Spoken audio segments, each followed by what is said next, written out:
महिलाओं में एनीमिया की रोकथाम। इस मॉड्यूल में आपका स्वागत है। नमस्कार, मेरा नाम सुनीता है और मैं आंगनबाड़ी की सुपरवाइजर हूँ। इस मॉड्यूल में मैं आपकी मार्गदर्शिका रहूंगी।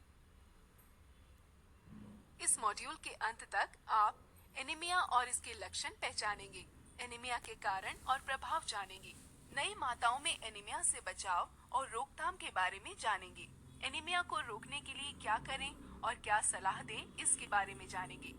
अधिकांश लोग अपने खाने में जरूरत से कम आयरन खाते हैं। यह खून की कमी का सबसे सामान्य कारण है। जब तक हम अपने आहार में विविधता न लाएं, हमें पर्याप्त आयरन नहीं मिलता है। आयरन की कमी दूर करने के लिए सरकार द्वारा आयरन की गोलियां दी जाती हैं, जो कि आयरन की मात्रा शरीर में बढ़ाने में मदद करती हैं। आइए जानते हैं हम एनीमिया को कैसे रोक सकते हैं। एनीमिया को रोकने के लिए हमारे शरीर को आयरन, प्रोटीन और विटामिन B12 की जरूरत होती है। विविध प्रकार के खाद्य पदार्थ खाने से आयरन और प्रोटीन मिलता है, जैसे हरी पत्तेदार सब्जियां, बाजरा या रागी जैसे अनाज, कुछ सेम फलियां और सूखे मेवे। दालों से प्रोटीन और आयरन दोनों मिलता है, जो खून बनाने के लिए एक आवश्यक पदार्थ है। हम खाने के द्वारा खून में आयरन के समावेश में सुधार कर सकते हैं, जैसे नींबू आंवला जैसे खट्टे पदार्थ आयरन को पचाने में मदद करते हैं। भोजन के 1 घंटे पहले या बाद में चाय कॉफी ना पिए, क्योंकि ये आयरन के समावेश को कम करते हैं। कुछ बीमारियां जिनसे खून की कमी हो सकती है, उनसे इन तरीकों से बचा जा सकता है। पेट में कीड़े मारने वाली एल्बेंडाजोल की गोलियां लेने से, मासिक धर्म के दौरान समस्याओं और बवासीर जैसे रोगों का इलाज करने से, मलेरिया व अन्य बीमारियों का जल्दी और पूरा इलाज करने से। आइए देखते हैं आज आंगनबाड़ी कार्यकर्ता अनुराधा कुछ गर्भवती महिलाओं और नई माताओं से एनीमिया और इसके लक्षण के बारे में क्या बातचीत कर रही हैं। अनीमिया को आम भाषा में कई लोग खून की कमी भी कहते हैं।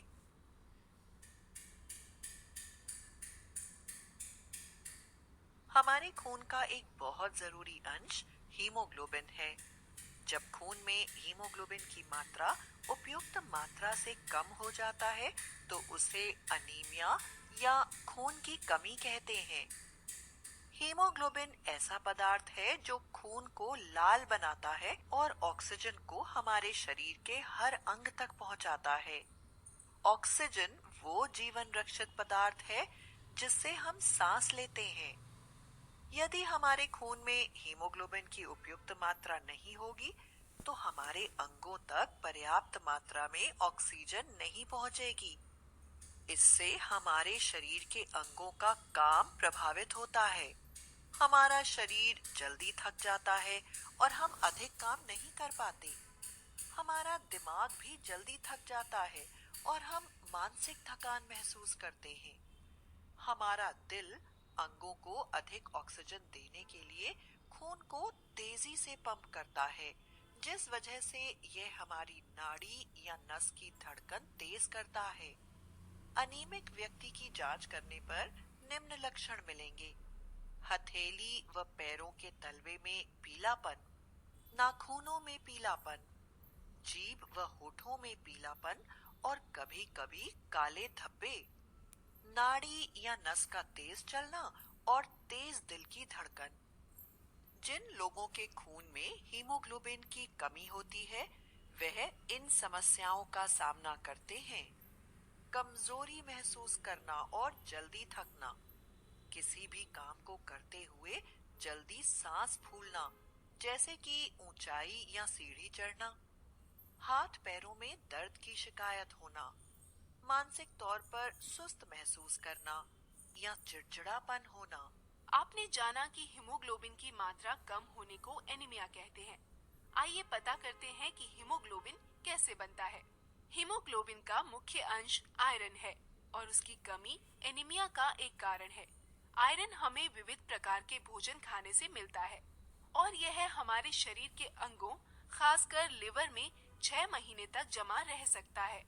विविध भोजन खाने वाले स्वस्थ व्यक्ति यदि आयरन युक्त भोजन खाना बंद कर दें तो वह 6 माह के बाद एनीमिया का शिकार हो सकते हैं। हमारे खून में हीमोग्लोबिन की मात्रा में कमी के कुछ प्रमुख कारण हैं। हीमोग्लोबिन बनाने वाले आवश्यक पदार्थों को नहीं खाना, जैसे आयरन, विटामिन B12, प्रोटीन, जो हरी सब्जी, सोयाबीन, दाल इत्यादि खाने से मिलता है। दूसरा कारण है कि आपके पर्याप्त आयरन खाने पर भी आयरन का शरीर में अवशोषित न होना। ऐसे कई खाद्य पदार्थ हैं जो आयरन को अवशोषित होने से रोकते हैं, जैसे कि चाय या कॉफी। कुछ लंबे समय तक रहने वाली बीमारियां भी हीमोग्लोबिन में प्रोटीन के निर्माण को रोकती हैं, जैसे कि टीबी, गुर्दे की बीमारी, खून की बीमारियां जैसे सिकल सेल या थैलेसीमिया। कुछ प्रकार के कीड़े आंतों यानी अंतड़ियों पर हमला कर खून चूसते हैं, जिससे हीमोग्लोबिन की कमी हो सकती है। बवासीर जैसी बीमारियों में भी शरीर खून खो देता है। मलेरिया में भी शरीर में खून की कमी हो जाती है, पर मलेरिया होने पर आयरन खाने से बीमारी में और हालत खराब हो जाती है। इसके अलावा मासिक धर्म में महिलाएं कुछ खून खोती हैं। गर्भावस्था के दौरान कोख में पल रहे बच्चे अपने लिए खून की आपूर्ति मां से ही करते हैं। एक एनीमिक मां कोख में पल रहे बच्चे को पर्याप्त मात्रा में खून नहीं पहुंचा पाती, जिसकी वजह से ये बच्चे जन्म से ही कुपोषित या एनीमिक पैदा होते हैं।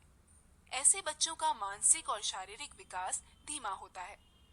एनीमिक गर्भवती महिला एक स्वस्थ महिला के मुकाबले प्रसव के दौरान खून बहने से बहुत कमजोर हो जाती है और कई बार उसकी मृत्यु हो जाती है।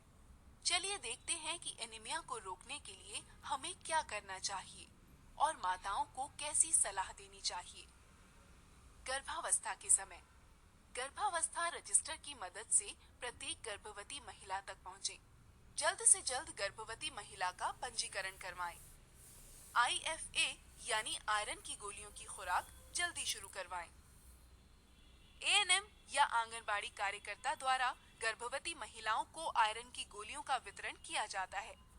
ये गोलियां गर्भवती महिलाओं को दूसरी तिमाही से एक गोली रोज कम से कम 100 दिन तक लेना होता है। डीवॉर्मिंग, पेट के कीड़े मारने वाली दवाई, ANM या आंगनबाड़ी कार्यकर्ता द्वारा गर्भवती महिलाओं को दूसरी तिमाही में पेट के कीड़े मारने वाली एक गोली दी जाती है। हर महीने गर्भवती महिलाओं द्वारा आयरन की गोलियों की खपत सुनिश्चित करें।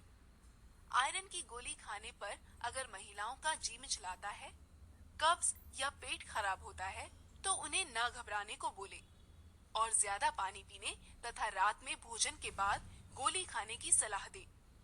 उन्हें गोली खाने के 1 घंटे पहले और बाद में चाय पीने से मना करें और कुछ खट्टा जैसे नींबू या आंवला खाने को कहें। विविध प्रकार के आहार खाने के बारे में सलाह दें। हीमोग्लोबिन की जांच करवाएं। यदि गंभीर एनीमिया है तो सिर्फ गोलियां मदद नहीं करेंगी।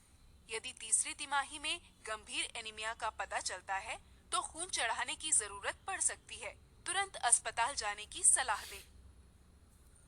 प्रसव के बाद या गर्भधारण के बीच प्रसव के बाद या गर्भधारण के बीच में भी आयरन की गोलियां दी जाती हैं। गर्भावस्था रजिस्टर की मदद से प्रसव के बाद गृह भेंट करें। प्रसव के 1 सप्ताह बाद गृह भेंट करेंगे और महिला को आयरन की गोली शुरू करवाएंगे। प्रसव के बाद एक गोली रोज 100 दिन तक लेना होता है। यदि एनीमिया है तो गोलियों की दुगनी खुराक लेने के लिए कहें। 1 महीने बाद गृह भेंट करके धात्री माताओं द्वारा आयरन की गोलियों की खपत सुनिश्चित करें। जन्म में अंतराल रखने की सलाह दें ताकि मां को अपने शरीर में खून की कमी पूरी करने का समय मिल जाए। विविध प्रकार के आहार खाने के बारे में सलाह दें। प्रत्येक 7 दिनों पर महिला से मिलेंगे और जांच करेंगे। क्या महिला बेहतर महसूस कर रही है? क्या वह आयरन की गोलियां ले रही है? यदि एनीमिया है तो दुगनी खुराक दें। इसी के साथ हमारा यह अध्याय समाप्त होता है। एक बार फिर से देखते हैं हमने आज क्या सीखा। हमारे रक्त का एक बहुत जरूरी अंश हीमोग्लोबिन है। जब रक्त में हीमोग्लोबिन की मात्रा उपयुक्त मात्रा से कम हो जाती है तो उसे एनीमिया या खून की कमी कहते हैं। एनीमिक मां से जन्मे बच्चे मानसिक और शारीरिक रूप से कमजोर होते हैं। प्रसव के 1 सप्ताह बाद आयरन की गोली की शुरुआत करें। गर्भवती और प्रसव के पश्चात महिलाओं को 100 गोलियां उपलब्ध करवाएं और गोलियां लेने के लिए प्रोत्साहित करें। धन्यवाद, आप ये मॉड्यूल सफलतापूर्वक पूर्ण कर चुके हैं। अब आप अगला अध्याय आरंभ कर सकते हैं।